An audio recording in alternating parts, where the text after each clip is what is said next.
Olá a todas e todos. Esta é a 21ª aula em regime de ensino remoto emergencial da disciplina História da Filosofia Contemporânea, primeiro semestre letivo de 2020.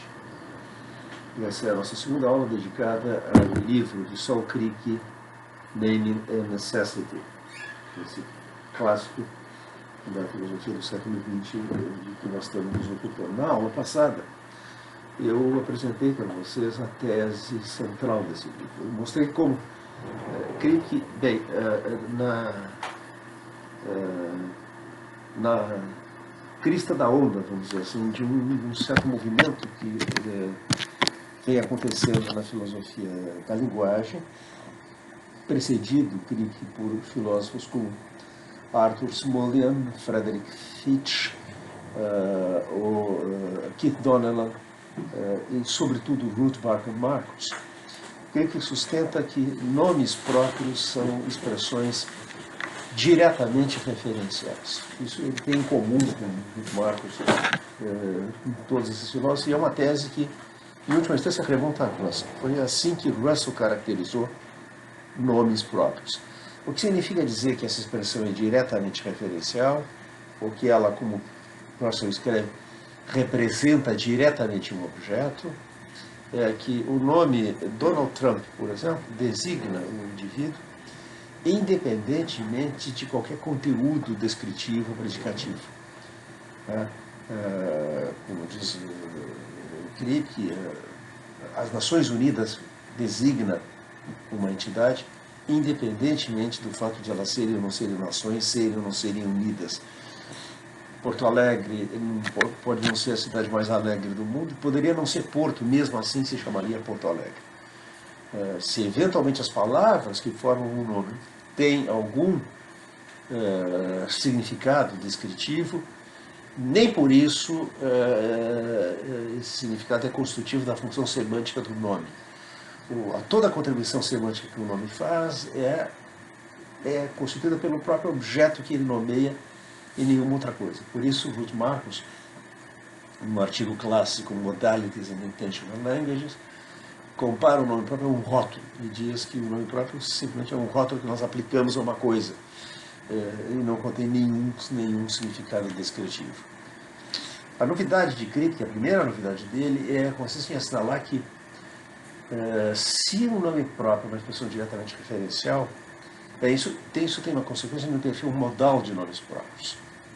E a consequência é a seguinte: o mesmo objeto pode satisfazer descrições diferentes em diferentes situações possíveis, ou com que diz mundos possíveis.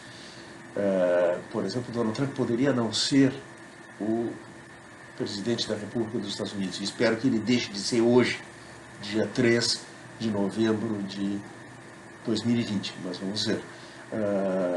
Agora, independentemente de que descrições Donald Trump satisfaz, o nome Donald Trump designa esse mesmo indivíduo nessas diferentes situações. E isso caracteriza esse nome como o que Crick chama um designador rígido. Tá? Ele explica qual é a diferença, lembrando do clássico exemplo de Quine, qual é a diferença entre perguntar se é necessário que 9 seja maior que 7 e perguntar se é necessário que o número dos planetas seja maior que 7? O que é que uma dessas perguntas mostra acerca da essência que a outra não mostra? A resposta poderia ser intuitivamente: veja, o número dos planetas poderia ser diferente daquilo que de fato é. Não faz nenhum sentido, todavia, dizer que 9 poderia ser diferente do que de fato é. Vamos usar alguns termos quase tecnicamente. Ele diz quase tecnicamente, então a mesma razão porque ele diz seguidamente que ele estava usando um método puramente intuitivo e não está propondo uma teoria da referência. Depois nós vamos olhar com mais detalhe esse caráter não teórico e puramente intuitivo que reivindica as suas observações. Vamos usar alguns termos quase tecnicamente. Chamaremos algo um designador rígido se em todo o mundo possível designa o mesmo objeto e um mundo não rígido e um designador não rígido ocidental, se isso não é o caso. Por certo, não requeremos que o objeto exista em todos os mundos possíveis. Por certo, Nixon poderia não ter existido se seus pais não tivessem casado no curso normal das coisas. Quando pensamos na propriedade como essencial para um objeto, usualmente queremos dizer que é verdadeira desse objeto em todo o mundo em que esse objeto existisse. Portanto, o designador rígido designa um objeto em toda a situação em que esse objeto existe e não designa nenhuma outra coisa em qualquer outra situação. Aí, Crick explica. Uma das teses intuitivas que eu vou sustentar nessas palestras é que nomes são designadores rígidos. Certamente eles parecem satisfazer o teste intuitivo apresentado acima. Embora alguma outra pessoa que não o presidente dos Estados Unidos em 1970 pudesse ser o presidente da República em 1970, isso é, Humphrey poderia ser, o candidato democrata que foi derrotado por Nixon, ninguém senão Nixon poderia ter sido Nixon. Do mesmo modo, um designador designa rigidamente um certo objeto, se designa esse objeto em todo o mundo em que esse objeto existe. Por exemplo, o presidente dos Estados Unidos em 1970 designa um certo homem, Nixon, mas uma outra pessoa, por exemplo, Humphrey, poderia ser o presidente da República em 1970. E Nixon poderia não ter sido, de maneira que esse designador não é rígido. Isso sugere, a gente pode formular assim, não é a Crick que ele faz, mas o seguinte teste em linguístico da rigidez. T, um termo qualquer, é um designador rígido se e somente se é a frase.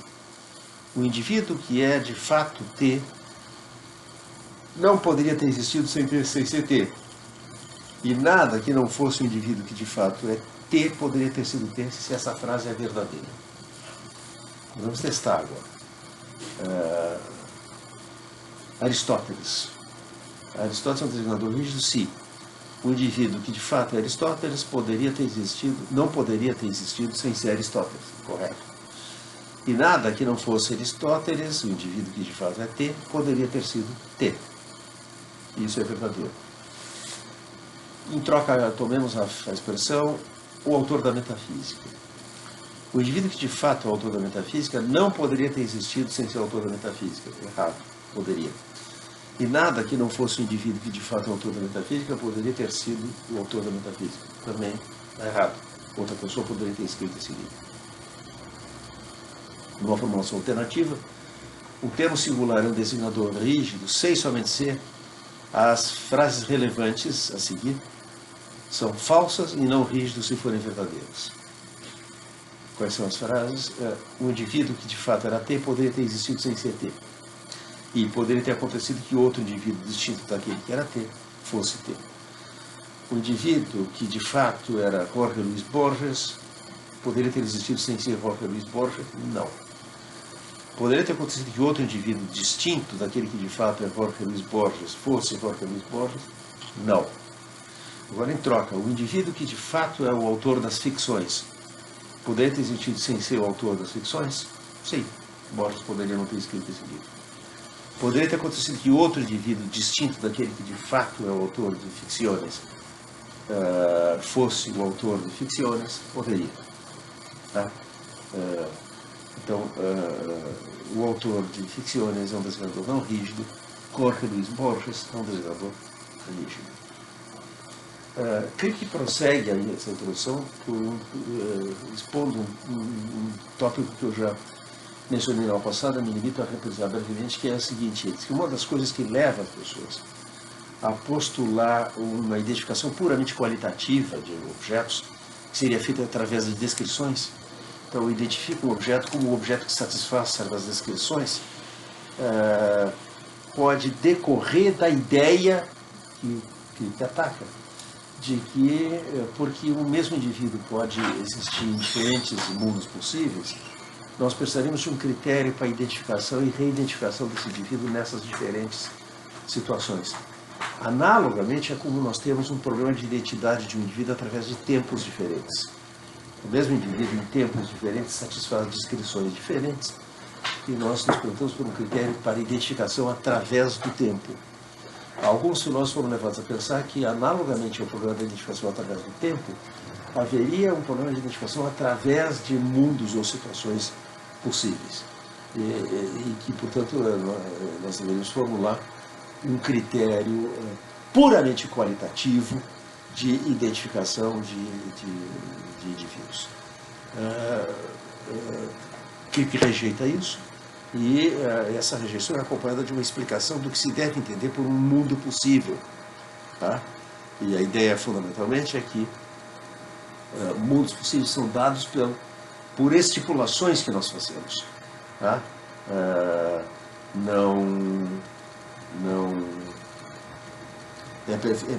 É parte da descrição de uma situação possível, por exemplo, que Nixon, nessa situação, não venceu as eleições de 1970. Por que não pode ser parte de uma descrição de um mundo possível que contém Nixon, e que nesse mundo Nixon não vence a eleição? Poderia se perguntar, é claro, se o tal mundo é possível. Aqui parece, por uma face, claramente possível. Mas, uma vez que a gente vê que a situação é possível, então nos é dado que o homem que poderia ter perdido a eleição ou perdeu a eleição nesse mundo possível é Nixon. Porque isso é parte da descrição desse mundo. Mundos possíveis são estipulados, não descobertos com poderosos telescópios. Não há nenhuma razão por que não possamos estipular que, ao falar sobre o que teria acontecido a Nixon em certa situação contrafactual, estejamos falando acerca do que teria acontecido com ele, com esse indivíduo aqui. Tá? Então, a fonte da ideia de que nós precisamos identificar de maneira puramente qualitativa um objeto para determinar que esse objeto é referente de um certo designador, nasce no uso de um apelo à ideia de que nós precisaríamos, como sustentaram David Lewis, Jaakko Hintikka e outros, de critérios de identificação transmundana. Aliás, diga-se de passagem, a solução do David Lewis é muito interessante.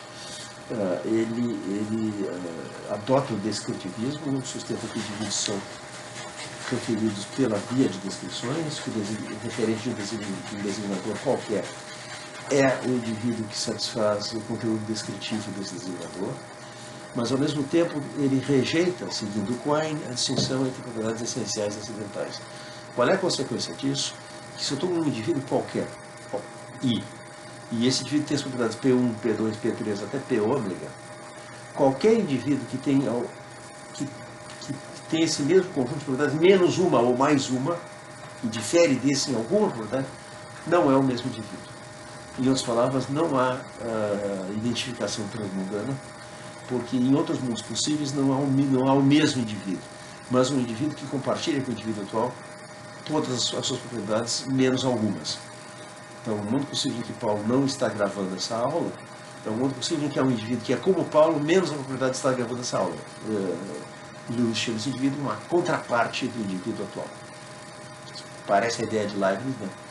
Um indivíduo que fosse como Júlio César, mas todavia não atravessasse o Rubicão, não seria Júlio César, seria um indivíduo que é como Júlio César, mas que não tem essa propriedade. Aí ele diz,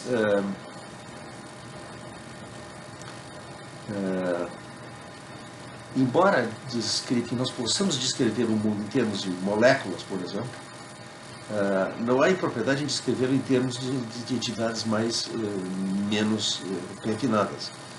O enunciado de que esta mesa poderia estar em outra sala é perfeitamente adequado, em por si mesmo. Não precisamos usar uma descrição em termos das moléculas que compõem a mesa, ou mesmo de outras partes da mesa, embora possamos. A menos que a gente suponha que alguns particulares últimos ou básicos, que precisam existir, nenhum tipo de descrição precisa ser considerado privilegiado. Quando eu pergunto se Nixon poderia ter perdido a eleição sem outras sutilezas, nós podemos perguntar isso, e usualmente nenhuma sutileza adicional é requerida. Em segundo lugar, não se supõe que condições necessárias suficientes para essas espécies de coleções de moléculas que compõem, por exemplo, essa mesa, seja possível. Terceiro, A noção imaginada aí lida com critérios de identidade particulares em termos de outros particulares, e não de qualidades. Eu posso mencionar a mesa diante de mim e perguntar o que poderia ter acontecido com ela em certas circunstâncias. Eu posso também me referir às suas moléculas. Se, por outro lado, se requer que eu descreva cada situação contrafactual de maneira puramente qualitativa, então eu só posso perguntar se uma mesa, tendo tal e tal cor, e assim por diante, teria certas propriedades. Quer a mesa em questão fosse esta mesa, a mesa M, se ela é, fica prejudicado, porque toda referência a objetos por oposição a qualidades desapareceu. Seguidamente se diz que se uma situação contrafactual é descrita como uma situação, algo que teria acontecido com Nixon, e se não se supõe que tal descrição se reduza a uma descrição puramente qualitativa, então se está supondo certos misteriosos particulares puros, substratos sem propriedades, subjacentes às qualidades. Você imagina que eu distingo um objeto das qualidades e propriedades que o objeto tem, agora eu removo as propriedades, o que eu fico? Eu fico com um indivíduo sem propriedades. Um tema que aparece, por exemplo, na filosofia de evolução, para ser criticado, eu entendi. E o Kripke também diz, olha, isso não é assim. Eu penso que Nixon é um republicano e não simplesmente que ele subjaz ao republicanismo, seja isso o que for. Eu também penso que ele poderia ter sido um democrata. O mesmo vale para quaisquer outras propriedades que Nixon possa ter, exceto que algumas dessas propriedades podem ser essenciais. O que eu nego é que um particular não seja senão um feixe de qualidades, o que quer que isso signifique. Se uma qualidade é um objeto abstrato, um feixe de qualidades é um objeto de um grau ainda maior de abstração, não um particular. Os filósofos chegaram a uma concepção contrária através de um falso dilema. Eles perguntaram, esses objetos subjazem ao feixe de qualidades ou o objeto não é senão um feixe? Nenhuma das duas coisas é o caso. Esta mesa é de madeira, marrom, está na sala, etc. Tem todas as propriedades e não é uma coisa sem propriedades subjacente a ela. Mas nem por isso ela deveria ser identificada com o conjunto ou feixe de suas propriedades, nem mesmo com o subconjunto das suas propriedades essenciais. Não pergunte como eu posso identificar essa mesa em outro mundo possível, a não ser por suas propriedades. Eu tenho a mesa ao alcance da mão. Eu posso apontar para ela. E quando eu pergunto se ela poderia estar em outra sala, estou falando, por definição, sobre ela.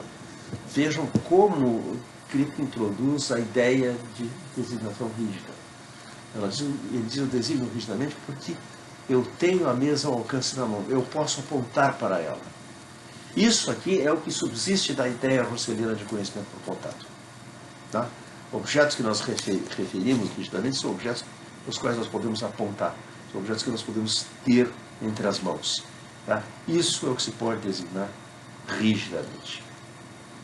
Agora, feito isso, Kripke introduz uma distinção da maior importância, que é preciso aprender a manejar com muito cuidado, que é a distinção entre o uso de uma descrição para especificar o significado de um nome e o uso de uma descrição para fixar a referência do nome. Em que consiste essa descrição, essa distinção? Vamos pegar um exemplo histórico que o próprio Kripke menciona, e que eu mencionei já na aula passada, eu quero reprisar aqui.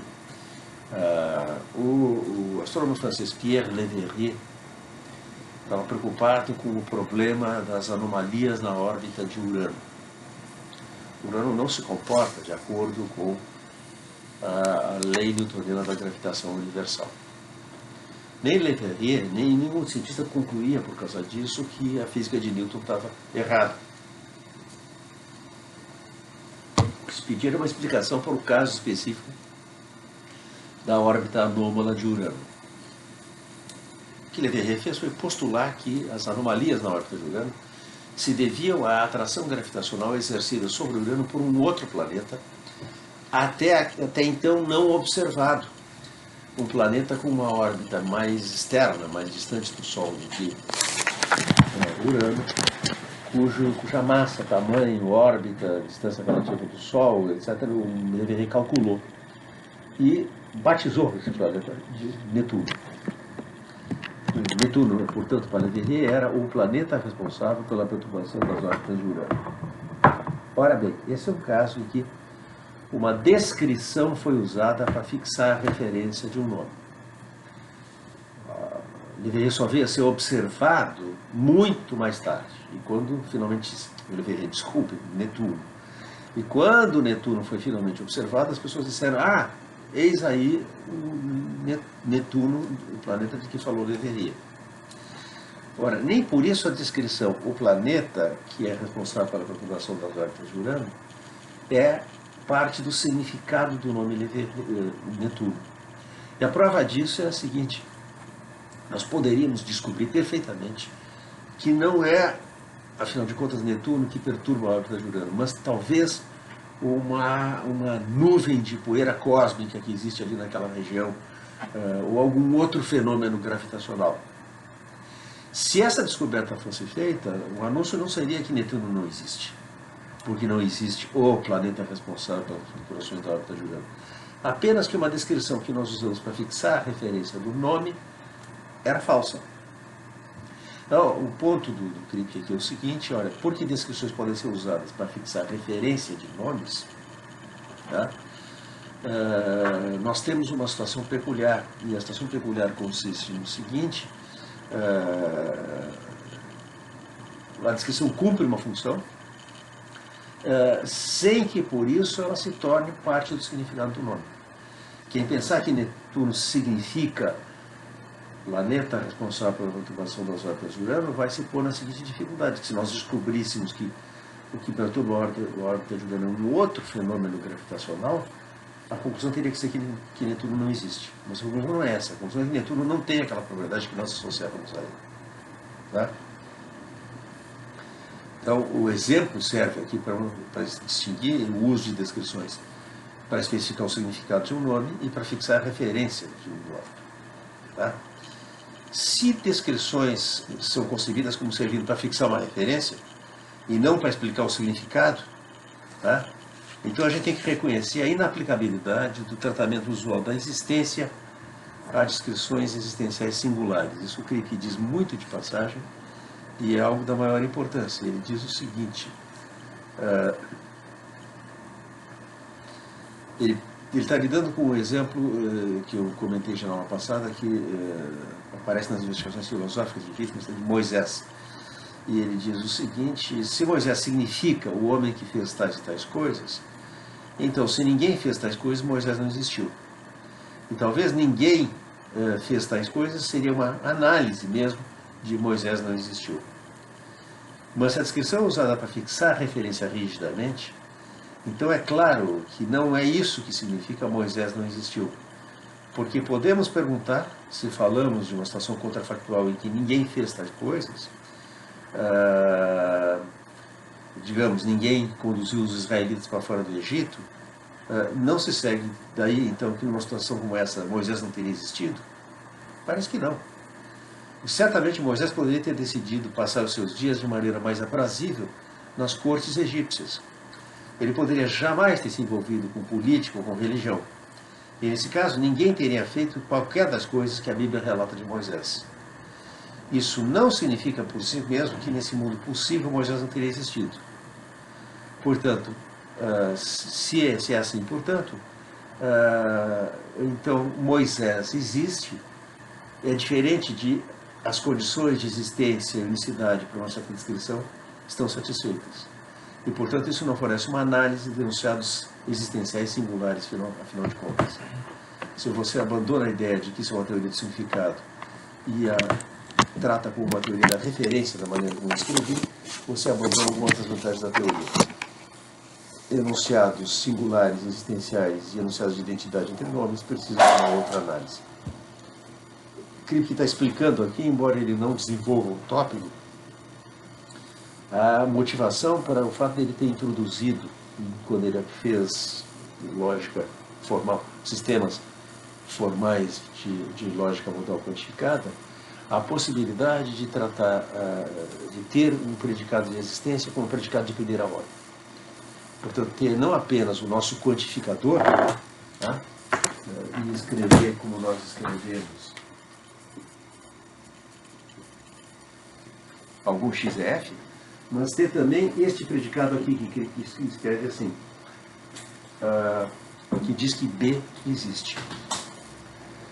É uma ortodoxia desde Kant, passando por Russell, Kant, passando por Frege, Russell, Carnap, o ciclo de Vieira inteiro, Quine, que a existência é um predicado de segunda ordem, um predicado de predicados.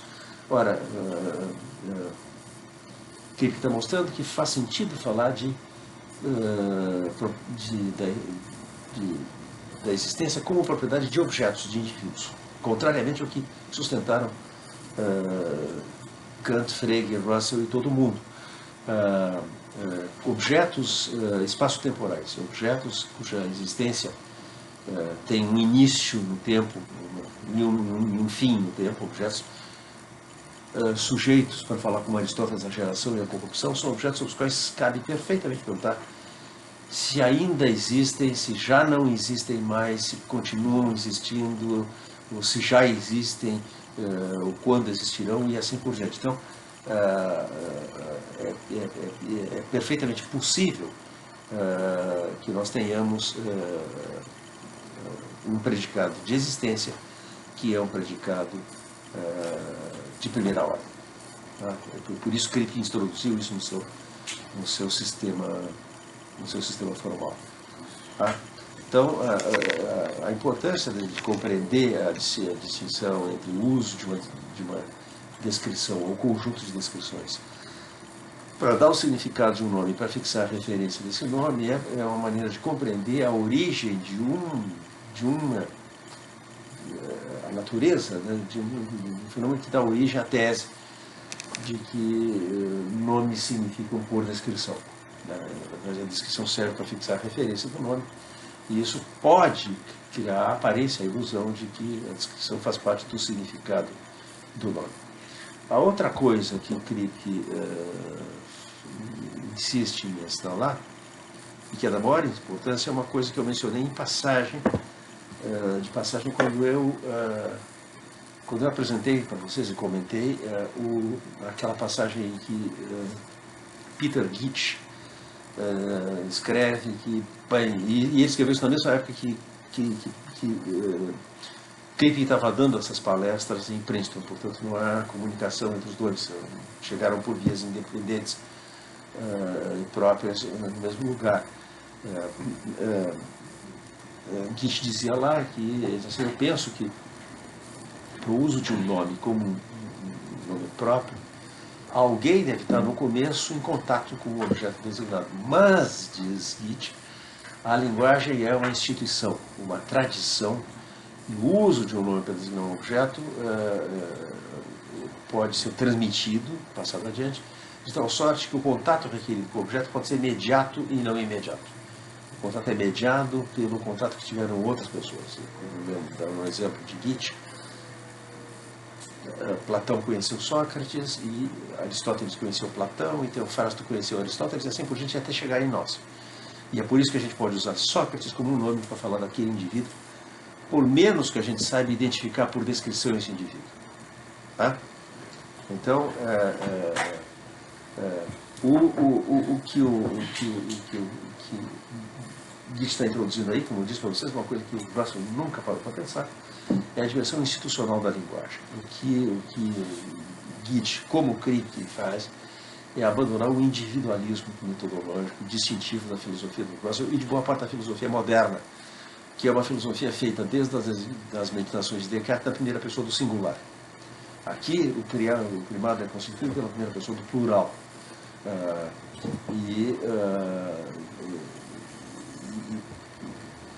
Crick mostra agora que é justamente o individualismo, a ideia de que cada indivíduo deve ser capaz de, por si só, se certificar de que um objeto, um determinado nome tem uma certa referência, qual é essa referência, que motiva a concepção descritivista dos nomes próprios. Ele pergunta: o que faz do meu uso de Cícero um nome dele, aquele indivíduo?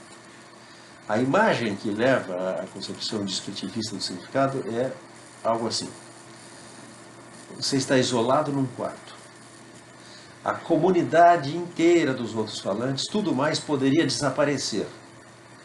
E você determina a referência para si próprio, dizendo: por Gödel eu entenderei o homem, seja quem for, que provou a incompletude da aritmética. Ora, você pode fazer isso se quiser, nada te impede. Se você se atém a essa determinação, se é isso que você quer que você faça, então, se Schmidt descobriu a incompletude da aritmética, é a ele que você está se referindo quando diz Gödel fez tal e tal coisa. Aqui é um dos exemplos irreverentes de Crick diz: imagina que nós fixamos a referência do nome próprio Gödel por descrição, como o homem que provou a incompletude da aritmética. E aí Crick nos sugere imaginar a seguinte situação: quando ele faz isso, ele diz: espero que o professor Gödel não esteja presente. Isso é Princeton, em 1970.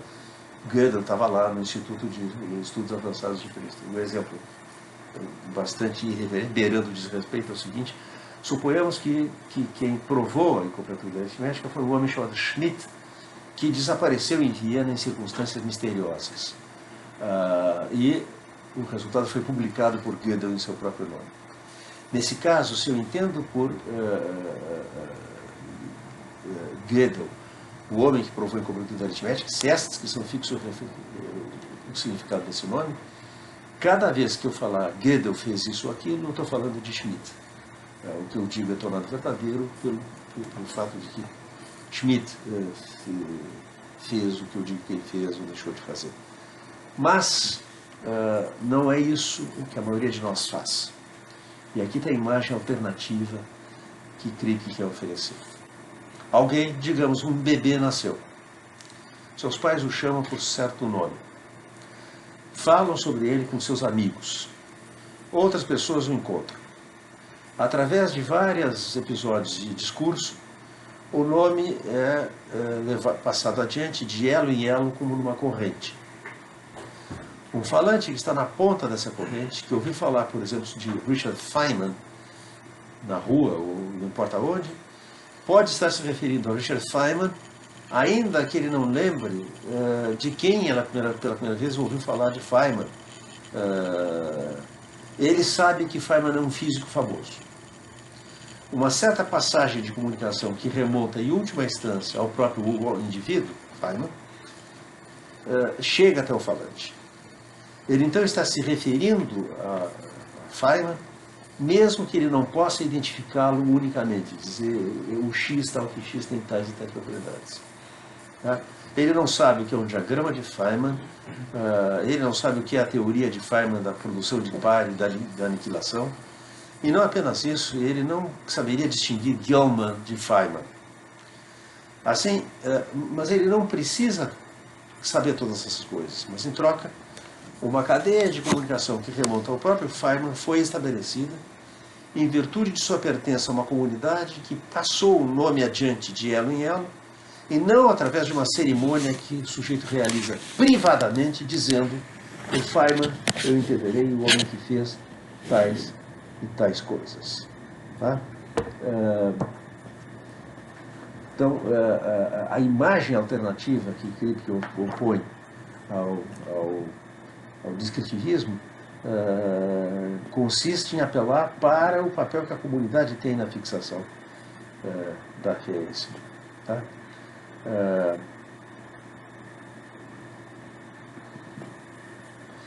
E aqui vem uma coisa que eu queria comentar com vocês. O que sustenta aqui a análise que ele está oferecendo não é uma teoria da referência. Tá? No início da segunda conferência de Naming and Necessity, ele apresenta um conjunto de condições que seriam condições necessárias e suficientes para a referência de um nome ser fixada através de uma descrição. E disse essa é uma bela teoria, diz ele, ela só tem um defeito, que provavelmente ela tem em comum com todas as teorias filosóficas, ela é falsa. E agora ele diz assim: eu penso que eu disse da outra vez que teorias filosóficas correm o risco de serem falsas e que eu não estava apresentando uma teoria alternativa. Mas não é isso que eu acabo de fazer? Tem, em certo sentido, mas minha caracterização foi muito menos específica do que deveria ser um conjunto de condições necessárias e suficientes. Obviamente, o nome é passado adiante de elo em elo. Mas, por certo, nem toda espécie de cadeia causal que vai de mim até um certo homem bastará para fazer uma referência. Pode haver uma cadeia causal do nosso uso atual do nome Papai Noel. Olha que é importante que em inglês Papai Noel é Santa Claus, em alemão também. E esse nome se supõe que designou lá na origem, era o nome de uma figura histórica, o santo cristão Saint Niklaus. Santa Claus é uma corruptela de Saint Niklaus. Então, o nome começou referindo a essa figura histórica. Mas diz ele, pode haver uma cadeia causal do nosso uso do termo Santa Claus para um certo santo histórico, mas ainda assim, as crianças, quando usam esse nome hoje, a essa altura, provavelmente não estão se referindo àquele santo. De maneira que outras condições deveriam estar satisfeitas para fazer disso uma teoria rigorosa da referência. Né? Mas eu penso que não é isso que eu vou fazer. Porque, em primeiro lugar, eu ando meio preguiçoso ultimamente. Aquele que diz coisas assim, com a maior naturalidade. Eu ando meio preguiçoso. E, em segundo lugar, mais do que dar um conjunto de condições necessárias suficientes que funcionariam para o termo como referência, eu quis apenas apresentar uma imagem melhor que a imagem apresentada pela concepção predominante. Tá? Aí ele diz, eu fui por acaso injusto com a teoria descritiva? Bem, eu tratei de apresentá-la de maneira bastante precisa. É uma parte que eu não me detive aqui da exposição do Crick, é como ele discrimina uma sequência de teses que formariam uma teoria da referência para o nome. Só para dar uma ideia, essa lista começa assim: a cada nome ou expressão designativa X corresponde a um conjunto de propriedades, a saber, a família das propriedades φ, tais que A crê que X é φ. 2. Uma das propriedades, ou algumas conjuntamente, A acredita que individualizam um particular objeto. E assim por diante. Tá? E ele diz, bom, eu tratei de enunciar essa teoria bastante precisamente, mais precisamente talvez do que foi feito por qualquer dos seus defensores. Aí então, claro, fica fácil de refutar. Talvez se eu tivesse enunciado a minha própria concepção com um conjunto, com a precisão que eu fiz, da forma de 6 ou 7 ou 8 teses, resultaria também que quando você examinasse as teses uma por uma, seriam todas falsas.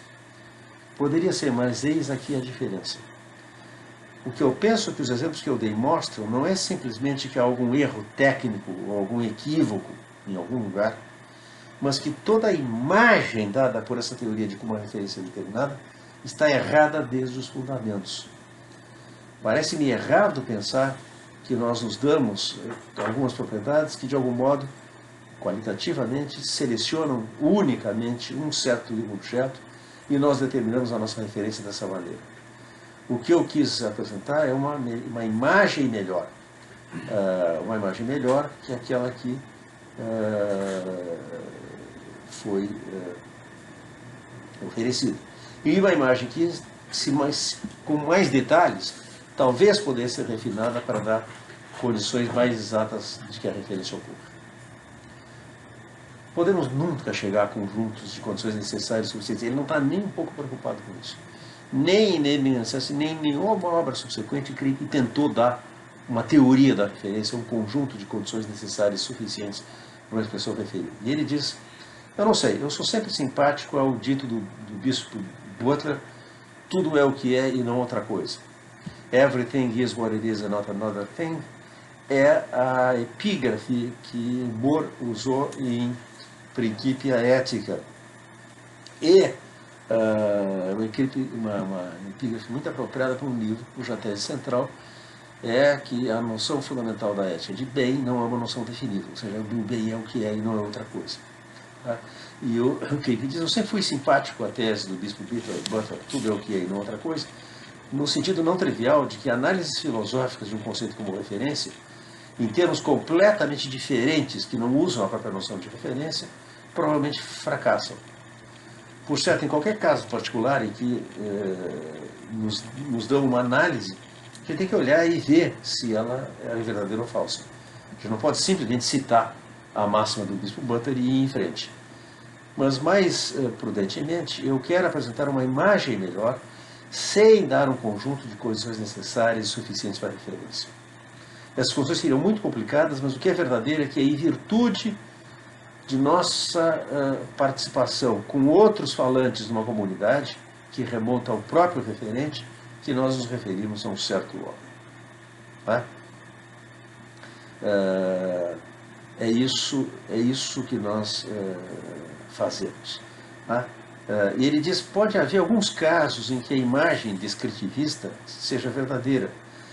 Casos em que alguém realmente introduz um nome, percorrendo na privacidade do seu quarto, considerando que o referente vai ser a única coisa que tem certas propriedades identificadoras.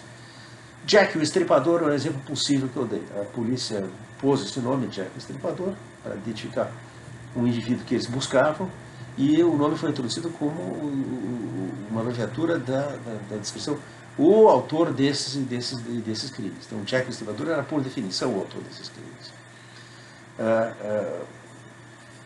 Um outro caso que pode ser forçado nessa descrição, nesse molde, nesse formato, é o caso em que você encontra alguém e te dizem qual é seu nome. Exceto por você já ter uma crença na teoria descritiva, na sua importância para outros casos, a gente provavelmente não pensaria que isso foi um caso de dar-se uma descrição com a pessoa que eu estou conhecendo agora. Mas pode-se descrever a coisa nesse formato se a gente quer, e se a gente nunca ouviu o nome de qualquer outra maneira. Por certo, se te apresentam um homem e te dizem, esse é Einstein, você já ouviu falar dele antes, pode ter errado que você ouviu e assim por diante. Mas, talvez em alguns casos esse paradigma funcione, especialmente para o homem que pela primeira vez introduz um nome para algo. Ou ele pode apontar para uma estrela e dizer, isto vai ser Alfa do Centauro. De maneira que ele pode realmente fazer a pequena cerimônia. Por Alfa do Centauro eu vou designar a estrela, esta lá, em tais e tais coordenadas. Mas, em geral, essa imagem não funciona.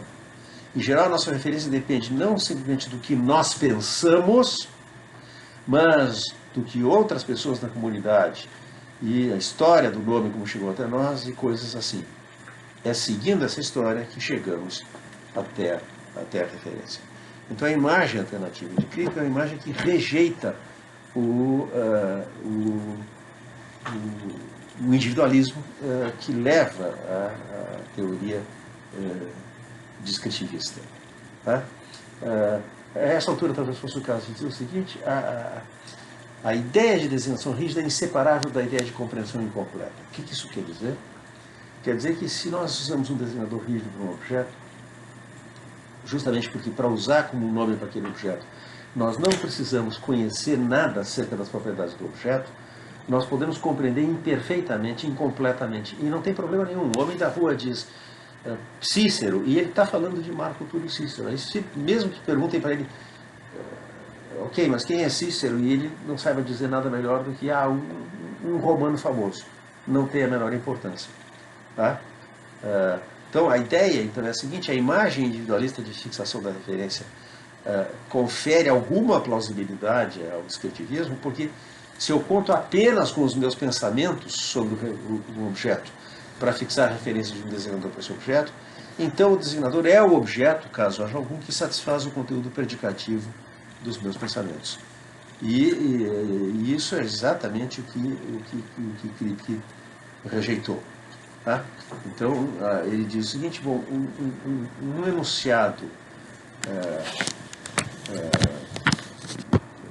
em linhas gerais do que seria a teoria que ele não está fazendo, né? Seria o seguinte, um batismo inicial em unidade. Aqui o objeto pode ser nomeado por ostensión, representa, aponta esse objeto, ou a referência do nome pode ser fixada por descrição, como no caso de Le Verrier. Ele põe até uma nota mencionando o caso de Netuno. Quando o nome é passado de elo em elo, a pessoa que recebe o nome deve, penso eu, ter a intenção, essa noção é fundamental, ter a intenção, quando ouve e usa, de usá-lo com a mesma referência que a pessoa de quem ele o recebeu. Se eu ouço o nome Napoleão e decido que seria um belo nome para o meu ornitorrinco de estimação, isso não satisfaz essa condição. Eu não estou satisfazendo a condição.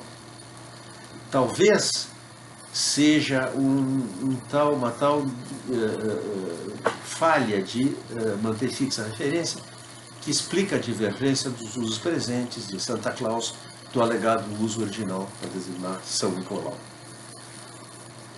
E vejam que o que precede, de modo algum, elimina a noção de referência. Ele não substitui a referência por um conjunto de condições necessárias e suficientes. Ao contrário, eu estou tomando a noção de ter a intenção de usar com a mesma referência como um dado. Há também um apelo a um batismo inicial que é explicado em termos de ou fixar a referência por descrição ou por ostensião. E mais, mesmo se o falante pretende, quando fala George Smith, referir ao seu vizinho, não está claro que ele passou a referência adiante? Porque sua crença não seria acerca de um outro nome chamado George Smith? Se ele diz que Newton foi atingido por uma maçã, de algum modo a sua tarefa de transmitir uma referência é mais fácil, pois ele comunicou um equívoco muito comum acerca de Newton. Tá? Bom, chegamos com isso a um tema da maior importância. Vocês vão estar lembrados de uma prova que Ruth Barker Marcus fez no seu sistema de lógica modal quantificada, a saber, a prova do teorema da necessidade da identidade. Eu não vou repetir a prova que vocês têm numa aula precedente, mas vou pôr aqui para fixar as ideias o enunciado do teorema provado. O teorema diz que para todo x é todo y, se x é igual a y, então necessariamente x é igual a y. Tá? Esse é o teorema da Ruth Marcus. Isso pode ser apresentado como fez Kripke na conferência Identidade e Necessidade na Universidade de Nova York, nesse mesmo ano de 1970, na forma de uma pergunta kantiana. E a pergunta kantiana é a seguinte: como são possíveis os juízos contingentes de identidade? A resposta é: não são possíveis. Uma proposição de identidade, se verdadeira, é uma verdade necessária. Tá? E Ruth Marcus, em Modalities and Intentional Language, observava que nós temos a tendência de supor que, porque x igual a x é trivial, a relação de identidade deveria ser entre outras coisas. Na verdade, a relação de identidade é a relação que uma coisa tem consigo própria e com mais nada. Uma das premissas que Marcus usou para provar seu teorema, como vocês estão lembrados, tinha só duas premissas. Tinha o princípio leibniziano da indisseribilidade dos idênticos, para todo x, para todo y. Se x é igual a y, então f de x implica f de y, e para todo x, necessariamente x é igual a x, todo objeto é necessariamente idêntico a si mesmo. Tá? Bom, agora eu queria que introduz um tema que vai ser crucial, e que é o seguinte: assim, por que é que, embora juízos de identidade sejam sempre necessários e não contingentes, por que é que às vezes parece que o enunciado de identidade é contingente? Tá? E creio que introduz isso através de uma reflexão sobre a identidade de particulares. Depois ele vai passar para a identidade de outros indivíduos. Ele diz o seguinte: suscita a seguinte pergunta acerca da rainha Elizabeth II. A rainha, essa pessoa, poderia ter nascido de pais diferentes dos pais de quem ela de fato provém? Poderia ela, digamos, ser filha do casal Sr. e Sra. Truman, presidente dos Estados Unidos? Não haveria contradição, por certo, se fosse anunciado que, por fantástico que pareça, ela de fato era filha do senhor e da senhora Truman. Espero que as idades não tornem isso impossível, a idade, respectivamente, dos Truman e de Elizabeth. Suponho que não haveria contradição na descoberta de que, aliás, é muito suspeito que, em qualquer hipótese, ela tem uma irmã chamada Margaret, que essas duas Margaret eram uma e a mesma pessoa, indo e vindo entre Londres, os Estados Unidos e Washington, de alguma maneira muito engenhosa. Ou seja, é suspeito que a Elizabeth II tem uma irmã chamada Margaret, e se ela fosse filha do casal Truman, ela ia ter uma irmã chamada Margaret também, porque os Truman tinham uma filha chamada Margaret. Em todo caso, nós podemos imaginar que descobríssemos todas essas coisas. Mas vamos supor que essa descoberta não acontece. Vamos supor que a rainha realmente provém desses pais. Sem entrar em muitas complicações aqui sobre o que é um pai, o progenitor, vamos supor que progenitores são as pessoas cujos tecidos orgânicos são as fontes do espermatozoide e do óvulo biológicos. Deixando de lado certas possibilidades mais complicadas, como transplantes de espermatozoide do pai, na regra de aluguel, essas coisas assim, na época que ele falava isso estava começando a acontecer, ou do transplante do óvulo da mãe em outros corpos, deixamos isso de lado.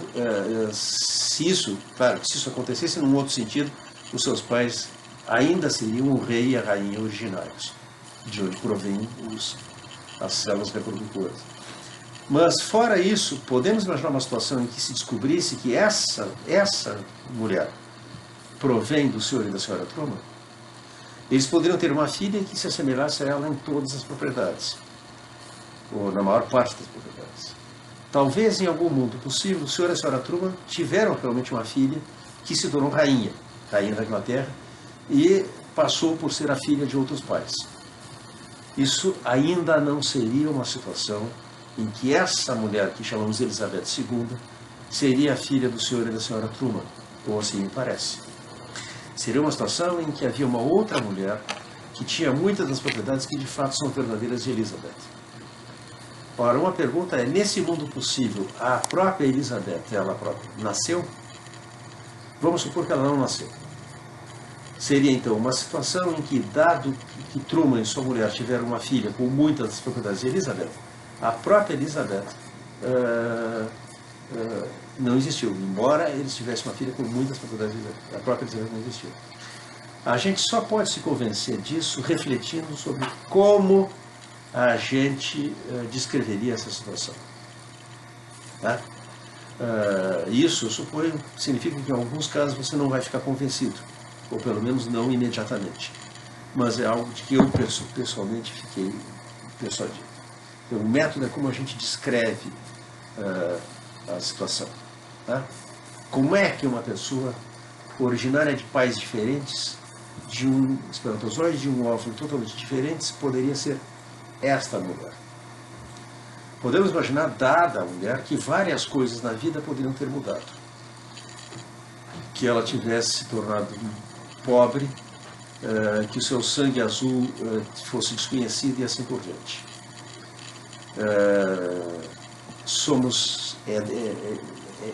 Nos dado, digamos assim, uma história prévia do mundo até um certo tempo, e desse tempo em diante a história diverge consideravelmente do mundo efetivo. Isso parece possível. E assim é possível que, mesmo embora ela tivesse nascido destes pais, ela nunca se tornasse rainha. Mesmo se ela tivesse nascido desses pais, como o personagem de Mark Twain, é o conto O Príncipe e o Mendigo, de Mark Twain, em que um príncipe e um mendigo têm seus papéis trocados, ela teria sido trocada com outra menina. Mas o que é mais difícil de imaginar é que ela tivesse nascido de pais diferentes. Parece-me que nada que viesse de uma origem diferente seria esse objeto. Então, creio que aqui introduz um critério. Uma condição necessária da identidade de um objeto, uma propriedade essencial de um objeto, é ter a origem que tem. Tá? Ele não desenvolve o tema, mas vejam como ele está disposto a levar isso até as últimas consequências. Ele diz o seguinte: no caso desta mesa, a mesa da qual ele está falando lá em Princeton, nós podemos não saber de que porção de madeira essa mesa provém. Muito bem, essa mesa poderia ser feita de uma porção completamente diferente de madeira? Ou mesmo de água engenhosamente congelada, a água tomada do rio Tâmisa? Nós podemos descobrir que, contrariamente ao que pensamos agora, essa mesa de fato é feita de água do rio. Mas vamos supor que não é. Então, embora possamos imaginar fazer uma mesa de uma outra porção de madeira, ou mesmo de gelo, idêntica em aparência a essa, e embora pudéssemos colocá-la na mesma posição nessa sala, parece que isso não é imaginar que essa mesa foi feita de madeira ou de gelo, mas imaginar outra mesa, semelhante a essa em todos os detalhes externos, feita de outra porção de madeira ou de gelo. Tá? Então aqui, Crick introduz a ideia de que a origem de um objeto é uma das condições necessárias da sua identidade. Origens são essenciais. Ele havia antecipado que iria falar desse assunto na segunda nota de rodapé do texto, quando ele diz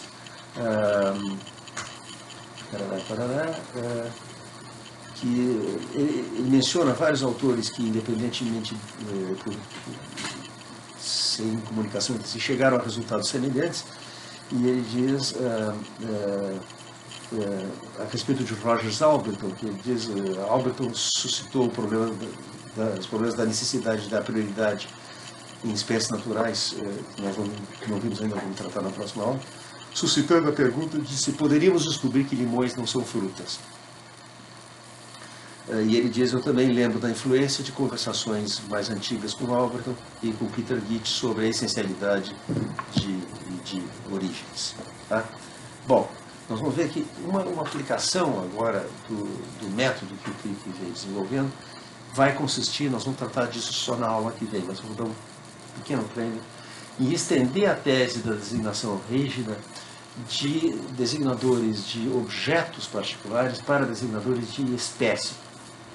O Crick vai tratar de mostrar, e é uma coisa que paralelamente e independentemente também vinha sendo sustentada por Hilary Putnam, aquele Crick que dá o crédito de ter também desenvolvido essas ideias, que designadores de espécies naturais, espécies de coisas que nós encontramos na natureza, como água, ouro, tigre, são também designadores rígidos. Isso vai suscitar uma questão. As identificações teóricas da ciência natural, como, por exemplo, água é H2O, ou ouro é o elemento de número atômico 79, são proposições de identidade, portanto, devem ser tratadas como verdades necessárias. E, no entanto, elas são verdades necessárias que são descobertas empiricamente. E aqui Crick vai introduzir a ideia, portanto, de verdades necessárias a posteriori. E vai ter a tarefa de explicar como as identificações teóricas da ciência natural, que se ele e o Ruth Marcus antes dele estiverem corretos, são verdades necessárias, ainda que sejam verdades que só são conhecidas a posteriori, como é que essas verdades necessárias a posteriori parecem ser verdades a priori. Bom, existe uma suposição generalizada entre os filósofos de que tudo que só pode ser conhecido a priori deve ser necessário e não contingente. Mas Crick quer justamente explicar a origem dessa ilusão. Diga-se de passagem que não apenas é possível haver verdades necessárias a posteriori, mas é possível haver verdades contingentes a priori. Quando nós usamos uma descrição para fixar a referência de um designador, então nós sabemos a priori que o objeto designado pelo designador é o objeto que tem aquelas propriedades. E embora isso seja uma verdade contingente que pode ser falsa. E Crick toma o exemplo, que era válido na época em que ele empregava, do método padrão em Paris. O método padrão em Paris é uma barra de platina guardada em condições assim, hermeticamente selada num cofre de vidro, em condições invariantes de temperatura e pressão, que fornece a unidade de medida 1 metro. E nós podemos dizer agora que aquela barra em Paris tem 1 metro. Nós sabemos isso a priori, porque por definição ter 1 metro é ter o comprimento daquela barra de platina, mas ela poderia não ter esse comprimento.